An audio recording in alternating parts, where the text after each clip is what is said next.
बाबू लोग, आज फिर आप लोग को यूट्यूब क्लास में बहुत बहुत स्वागत है। आज हम लोग क्लास 10 के एक्सरसाइज 12 13.1 का क्वेश्चन नंबर 1 से देखेंगे। उससे पहले आप लोग को मैं एक बात बता दूं कि अच्छे दोस्त और अच्छे रिश्तेदार और अच्छे विचार, अच्छे दोस्त, अच्छे रिश्तेदार और अच्छे विचार जिनके पास होते हैं उनको दुनिया का कोई भी ताकत नहीं हरा सकता है। इसीलिए जो भी दोस्त बनाइए अच्छे बनाइए, रिश्तेदार जो भी हैं उनको अच्छे रिश्तेदार में रखिए, और आपके पास जो भी विचार है वो अच्छे विचार रखिए। अगर ये 3 चीज आपके पास है तो दुनिया का कोई भी ताकत आपको नहीं हरा सकता है। चलिए हम लोग अपने क्वेश्चन की तरफ आते हैं। 2 घड़ों जिनमें प्रत्येक का आयतन 64 सेंटीमीटर दिया गया है के संलग्न फलकों का मिलाकर एक ठोस बनाया जाता है। ठीक है, मान लीजिए 2 घन है, घन मालूम है ना, घन कैसा होता है, इसके जैसा। अगर ये दोनों को मिला दिया जाए, ठीक है, दोनों को मिलाकर क्या बनाया जाता है, एक ठोस बनाया जाता है। इससे प्राप्त घनाभ हमको क्या मिल जा रहा है, घनाभ मिल जा रहा है। घनाभ का पृष्ठीय क्षेत्रफल, तो घनाभ का पृष्ठीय क्षेत्रफल क्या होता है बाबू, 2 × LB + BH + HL होता है। तो हमको लंबाई, चौड़ाई और ऊंचाई चाहिए घनाभ का पृष्ठीय क्षेत्रफल निकालने के लिए। तो हमारे पास कोई चीज भी नहीं है, तो चलिए जो चीज दिया गया पहले हम उस पर काम करेंगे। दिया है घन का आयतन, घन का आयतन होगा दिया गया है 64 सेंटीमीटर क्यूब। घन का आयतन क्या होता है, भुजा क्यूब, 64 भुजा। अब यहाँ पर आइए, क्यू को बगल में भेज देंगे तो रूट हो जाएगा। ठीक है, अब यहाँ पर आ जाइए, 64 का प्राइम फैक्टर कर लेते हैं। तो 64 का प्राइम फैक्टर हो जाएगा 32, 2 से 16, 2 से 8, 2 से 4, 2 से 2, यानी कि ये आपके पास आ गया 2 गुना 2 गुना 2 गुना 2 गुना 2 गुना 2। ठीक है, भुजा। अब यहाँ पर आ जाइए, क्यों है तो 3 को मिलाएंगे, 2 गुना 2, भुजा आपके पास क्या आ गया बाबू, 4 आ गया। अब आपका प्रश्न क्या बोलता था, दोनों घनों को एक साथ मिला दिया जाए। दोनों घनों को जब हम एक साथ मिला देंगे तो हमारे पास क्या बन जाएगा, एक घनाभ बन जाएगा। क्या बन जाएगा, एक घनाभ बन जाएगा। तो घनाभ की देखिए, अगर ये 4 है, ये 4 है, तो लंबाई क्या हो जाएगी, अतः लंबाई क्या हो जाएगी बाबू, 8 हो जाएगी। चौड़ाई क्या हो जाएगी बाबू, चौड़ाई आपकी हो जाएगी क्या, 4, और ऊंचाई भी क्या हो जाएगी आपकी, 4 ही हो जाएगी। बोलिए कोई दिक्कत नहीं ना है। आप इसका चाहे तो फिगर भी बना सकते हैं घनाभ के जैसा।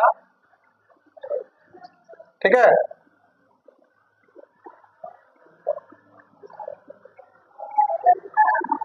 ठीक है, दो घनाभ मिलकर, मान लीजिए कि दो घनाभ आपका हो गया, मिल के हो जाएगा। तो ये आपका लंबाई हो गया यहाँ से यहाँ तक कितना, 8 सेंटीमीटर। ये आपका चौड़ाई हो गया 4 सेंटीमीटर। ये आपका ऊंचाई हो गया 4 सेंटीमीटर। बोलिए कोई दिक्कत। प्रश्न क्या बोला था, घनाभ का पृष्ठीय क्षेत्रफल निकालिए। क्या निकालने को बोला था, घनाभ का पृष्ठीय क्षेत्रफल। घनाभ का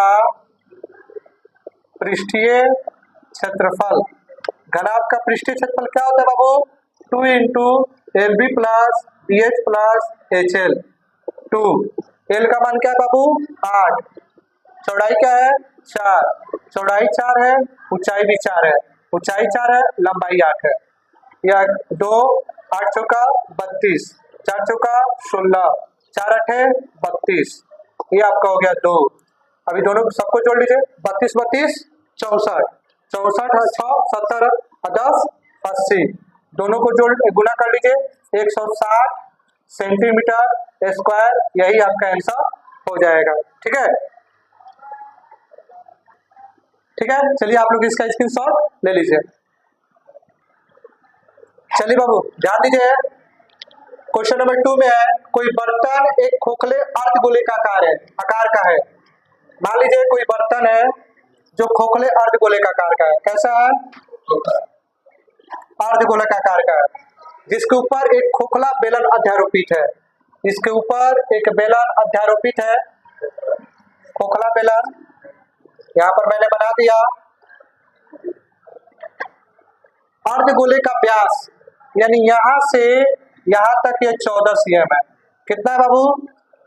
और इस बर्तन का कुल ऊंचाई, इस बर्तन का कुल ऊंचाई 13 cm है। तो इस बर्तन का आंतरिक पृष्ठीय क्षेत्रफल निकालना है। तो इस बर्तन का आंतरिक पृष्ठीय क्षेत्रफल निकालने के लिए बेलन का वर्ग पृष्ठीय क्षेत्रफल और अर्धगोले का वर्ग पृष्ठीय क्षेत्रफल, अगर हम दोनों को ऐड कर ले तो हमारा आंसर आ जाएगा। तो चलिए जो चीज पहले दिया गया है हम लिख लेते हैं। दिया है, क्या दिया है? अर्धगोले का व्यास, अर्धगोले का व्यास यानी डी दिया है 14 cm। अर्धगोले का त्रिज्या, अर्धगोले का त्रिज्या क्या हो जाएगा बाबू? d/2 यानी 14/2 यानी कि 7 cm अर्धगोले का त्रिज्या हो गया।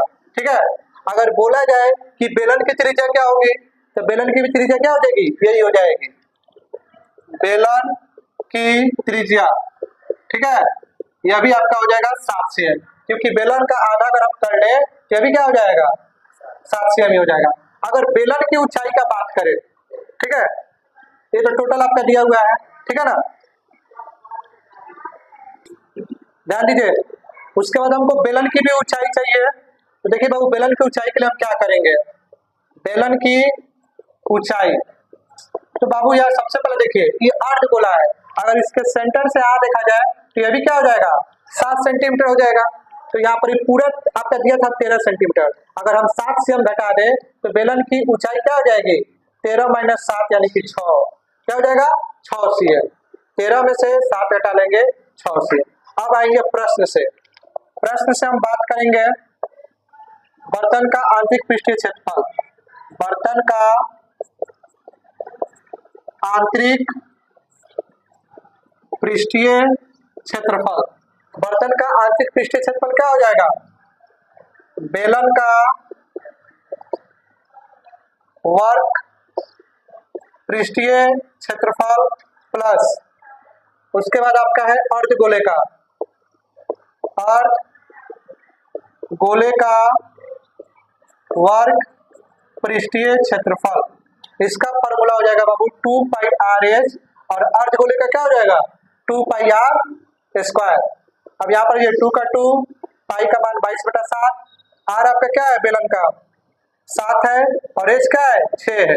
2 पाई का मान 22/7, अर्धगोले का आर क्या है? 7, स्क्वायर है तो 2 बार लिख लीजिए।